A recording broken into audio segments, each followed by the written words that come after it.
जय श्री राम दोस्तों, स्वागत है आपका कविता की कहानियों में। और बाबा जी की एक नई कहानी के साथ मैं फिर आपके सामने प्रस्तुत हूँ। और आज की कहानी कुछ इस प्रकार है। टीटागढ़ पेपर मिल्स से संबंधित लखनऊ का एक माथुर परिवार महाराज जी का भक्त हो चला था। कागज का थोक व्यापार करते थे घर के मुखिया। महाराज जी लखनऊ प्रवास के मध्य माथुर जी के आग्रह से दोपहर का प्रसाद उन्हीं के घर पा लेते थे अक्सर।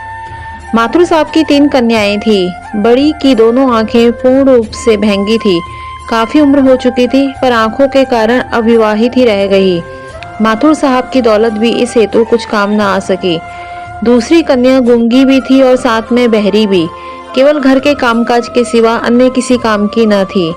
तीसरी कन्या सुंदर भी थी, तेज भी। अपने मन का विवाह करना चाहती थी, पर बड़ी की शादी न हो पाने के कारण उसकी भी गाड़ी अटकी थी। तो इस कारण सहज ही माथुर दंपत्ति अत्यंत दुखी थे। गूंगी बहरी लड़की स्वाभाविक था, बुद्धि की भी कुंद थी। महाराज जी ने माथुर साहब से कई बार कहा कि इसे आर्ट कॉलेज में भर्ती करा दो। पहले तो माथुर साहब ही इस विचित्र राय से कतराते रहे, पर फिर बार बार महाराज जी के कहने पर आर्ट कॉलेज लखनऊ ले भी गए।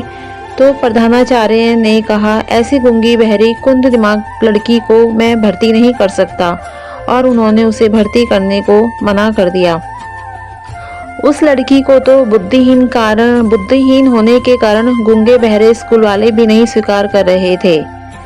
बाबा जी के कहने पर माथुर साहब लड़की को फिर ले गए आर्ट कॉलेज। फिर से इनकार हो गया। इसके बाद एक बार और इनकार हो गया, परंतु महाराज जी भी अड़े रहे अपनी ही राय पर। और जब माथुर साहब अब की बार ले गए तो उस लड़की का आर्ट कॉलेज में एडमिशन हो गया। और पुनः महाराज जी का प्रताप देखिए, लड़की पेंटिंग में इतनी दक्ष हो गई कि 5वें वर्ष की अंतिम परीक्षा में सर्वप्रथम उत्तीर्ण हो गई। साथ में सुनने भी लगी और कुछ कुछ अस्पष्ट रूप से बुदबुदा कर अपनी बात भी कहने लगी। इधर इस बीच बाबा जी ने एक दिन बड़ी को अपने पास बुलाया और उसकी दोनों आंखों को अपने हाथ के 2 अंगूठों से मसलकर न मालूम क्या किया कि उसकी पुतलियां इस क्रिया से सीधी हो गई।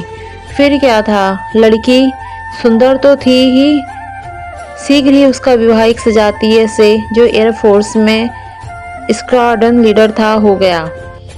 उस बीच वाली लड़की को भी राजस्थान में नियुक्त एयरफोर्स के एक बड़े अफसर ने, जो कि विदुर था, अंगीकार कर लिया।